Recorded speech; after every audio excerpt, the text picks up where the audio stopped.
Les gars, bienvenue sur Aeronautique TV. Aujourd'hui on se retrouve en compagnie de ma cousine. Et aujourd'hui on va faire la troisième série de En route pour le BIA. On va parler des commandes et des gouvernes de profondeur. Let's go. Voilà le premier type de gouverne de profondeur. Donc là c'est une gouverne de ligne.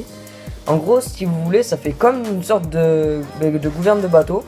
Donc ça veut dire que ça, quand vous voulez tourner, mais on dirait pas, mais il y a comme des sortes de petits volets là, on voit pas très bien ici, et ça, si on le voit un petit peu là, et ça monte et ça descend et ça fait tourner à droite ou à gauche l'avion. La gouverne de profondeur se commande avec des sortes de pédales qu'on a au pied du siège du pilote et du copilote. Donc il suffit en fait de juste appuyer sur une pédale, ça va faire tourner soit l'avion à droite, soit l'avion à gauche. C'est ce qu'on appelle le roulis. Voilà. Il y a deux axes, pour tourner. On a le roulis, donc comme ça. Je vais vous montrer avec un vrai avion. Le roulis et le lacet. Voilà. Donc ces deux axes sont majoritairement pilotés avec les pédales qu'on trouve sous le siège. Les volets qui se trouvent au bout des ailes servent à l'atterrissage et au décollage pour que l'avion augmente sa surface. Par exemple, le volet se lève, l'avion décolle. C'est grâce à ça du coup. Quand le pilote y tire, le volet sont déjà activés et du coup c'est beaucoup plus facile. Ou à l'atterrissage, il les baisse et du coup c'est beaucoup plus facile d'atterrir. Oui, le Père Noël a investi dans un plus gros avion. Regardez, je vais vous faire la comparaison avec les petits que j'utilise d'habitude. Regarde.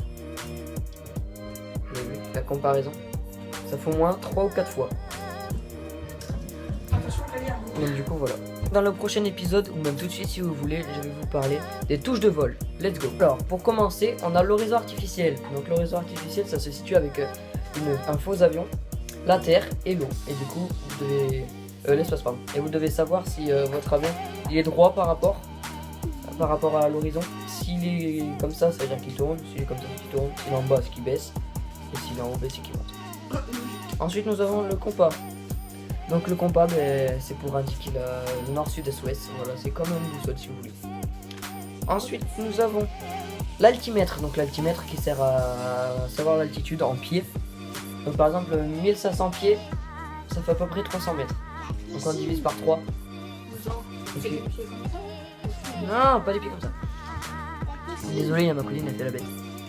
Wesh. Et ensuite, on a l'essence, la radio, etc. Voilà. Donc radiogramme, tour minute aussi. Et horizon artificiel, voilà.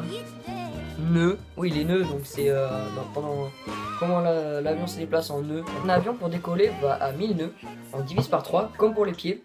Et ça fait à peu près 300 km/h. Donc 1000 nœuds, 300 km/h, on divise par 3. Et les pieds, c'est la vitesse de, par exemple, c'est les nœuds, pardon. Les nœuds, c'est comme les bateaux, et les bateaux, les avions, c'est pareil, ça se déplace en nœuds. Voilà.